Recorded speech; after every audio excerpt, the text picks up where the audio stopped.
পেটের উপর চুমু দিলে কি বাচ্চা হয়ে যায় মামা? আমি বললাম, আরে বোকা মেয়ে, পেটের উপর চুমু দিলে বাচ্চা হয় তোমাকে কে বলছে? মাহি বলল, বলতে হবে না, আমি জানি পেটের উপর চুমু দিলে বাচ্চা হয়ে যায়। আমি বললাম, মামুনি তুমি এখনো অনেক ছোট, এইসব বিষয় তুমি বুঝবে না কেমন? আর তোমাকে কি কেউ বলছে যে পেটের উপর চুমু দিলে বাচ্চা হয়ে যায়? মাহি বলল, বলতে হবে কেন মামা, আমি তো জানি, আর সেই দিন নিশ্চয়কেও দেখছি। আমি মুচকি একটা হাসি দিয়ে মায়ের কপালে একটা চুমু দিলাম। মাই ছোট ছোট হাত দিয়ে আমার দাড়িগুলো টেনে বলল, জানেন মামা? আমি বললাম, বলো। মাই বলল, আমি সেদিন দেখলাম রিফাত ভাইয়া মামির পেটের উপর চুমু দিয়ে বলছে এই পেটে আমাদের সন্তান, আমি এই বাচ্চার বাবা। আর বলল আমাদের মনে হয় মেয়ে সন্তান হবে। আমি বললাম, বলতেই পারে, ওর বউয়ের হয়তো তোমার মতো একটা বাবু হবে। আর তুমি ওদের বাসায় কবে গেলে?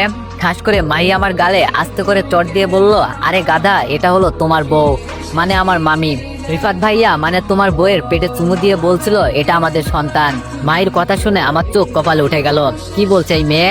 আরে না, আমিও আবার এইসব চিন্তা করছি, ও হয়তো পিচ্চি মেয়ে, আর রিফাত হয়তো আমাদের বাসায় কোনো কাজের জন্য আসছিল। রিফাত হলো আমার বেস্ট ফ্রেন্ড, আর ও আমাদের বাসায় প্রায় আসে, এতে ঘাবড়ানোর কি আছে? মাহির কপালে হাত দিয়ে বললাম, মামুনি, রিফাত তো আমার বেস্ট ফ্রেন্ড, হয়তো তোমার মামির কাছে কোনো দরকারে আসছিল, তুমি হয়তো ভুল কিছু দেখছো। মাই বলল, আরে মামা, আপনি এসব কি বলছেন? আমি ভুল দেখছি মানে? আপনি যখন অফিসে থাকেন তখন রিফাত ভাইয়া আপনার বাসায় আসে, আমি তো প্রায় সময় দেখি।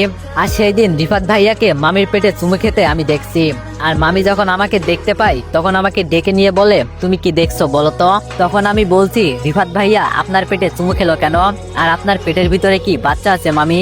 তখন মামি বলল, তোমার মামার যেমন আমার উপর অধিকার আছে, তোমার রিফাত ভাইয়ারও আমার উপর অধিকার আছে। আর তোমার রিফাত ভাই তোমার মামার বেস্ট ফ্রেন্ড না, এজন্য আমার উপর অধিকার আছে। আর আমরা তো খেলা করছিলাম, এটাকে চুমু খেলা বলে, বুঝলে?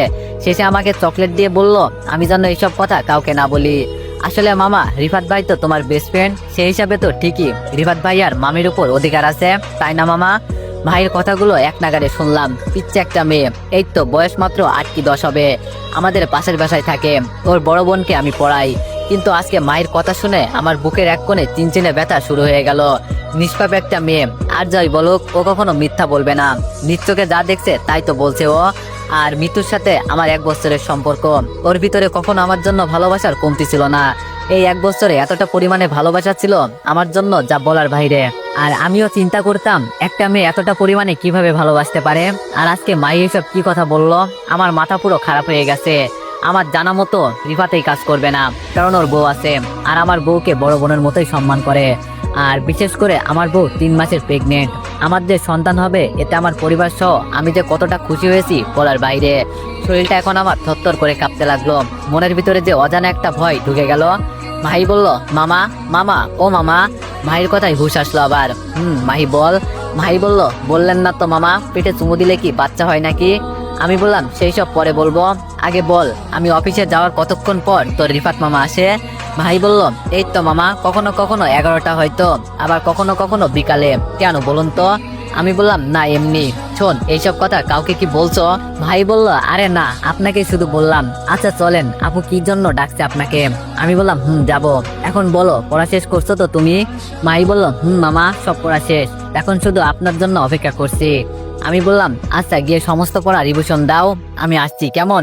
আজকে বলবে রাতে পড়াবো না, বাসায় আছি যেহেতু বিকালে তোমাদের 2 বোনকে পড়াবো। ভাই বলল, আচ্ছা মামা, আর চকলেট আনতে কিন্তু ভুলবে না। আমি বললাম, চকলেট খেতে যে টাকা লাগে ভাগ্নি, সেই টাকা কি তুমি দিবে? ভাই চোখ বড় করে বলল, তোমার কত বড় সাহস আমার কাছে টাকা চাও? আমি তাড়াতাড়ি কান ধরে বললাম, সরি, আমার ভুল হয়ে গেছে। ভাই বলল, মনে থাকে জানো। এই বলে মাহিদের দরজা দিয়ে বের হয়ে গেলাম। জানালার কাছে গিয়ে বাইরে আনমনে তাকিয়ে আছি। আচ্ছা, মাহি যা বলছে তা যদি সত্যি হয়, 1 বছরের সম্পর্ক আমাদের, আমি জানি মিতু কতটা ভালো, ওর মতো ভালো কোনো মেয়েই হয় না। আর রিফাত এতটা খারাপ না, ও আমার বেস্ট ফ্রেন্ড, আমি জানি ও আমার বউকে কতটা সম্মান করে। মাহি যেহেতু বলছে এইসব কথা, একদিন দেখি না পরীক্ষা করে। আমাদের সংসার জীবনে সন্দেহ জিনিসটা কখনোই ছিল না, কিন্তু আজকে মাহি এইসব বলার পর বুকের ভিতরে অজানা একটা ভয় হচ্ছে। আমি আজকে বাসায় আসি দেখে মিতু আমাকে রেখে বাজারে গেছে কি জানি কি কিনতে। মেয়ে মানুষ অনেক শখ থাকে না। টকটক আওয়াজে ধ্যান ভাঙলো, মনে হয় মিতু এসেছে। দরজা খুলে দেখি সত্যি মিতু এসেছে। এসে আমার বুকের মাঝে জড়িয়ে ধরে বলল, আমার বাবুটা কি রাগ করছে আমার সাথে? মিতুকে ছাড়িয়ে বললাম, এতটা দেরি হলো যে আসতে? মিতু বলল, আর বলো না, বাজার থেকে বের হতে অনেক দেরি হয়েছে। আর এই নাও তোমার জন্য আইসক্রিম এনেছি। এমনি যে গরম পড়েছে না। মিতুর হাত থেকে আইসক্রিম নিয়ে বিছানার উপর বসলাম। মিতু আমার পাশে বসে আমার মুখের দিকে তাকিয়ে বলল, ওই বাবুর আব্বু, তোমার কি হয়েছে? আমি বললাম, আরে তেমন কিছু না, এমনি মন খারাপ। এটা শুনেই মিতু কান্না সুরে বলল, যেই ভালোবাসার জন্য আমি সবকিছু ত্যাগ করে তোমার কাছে চলে আসছি, একদিনও তোমার মন খারাপ হতে দেই নাই। আজকে কেন তোমার মন খারাপ? আমার চোখের দিকে তাকিয়ে বলো। হ্যাঁ, এটা সত্যি, আমরা পালিয়ে বিয়ে করছি। মিতু আমার জন্য ওর ফ্যামিলি ছেড়ে আমার কাছে চলে আসছে।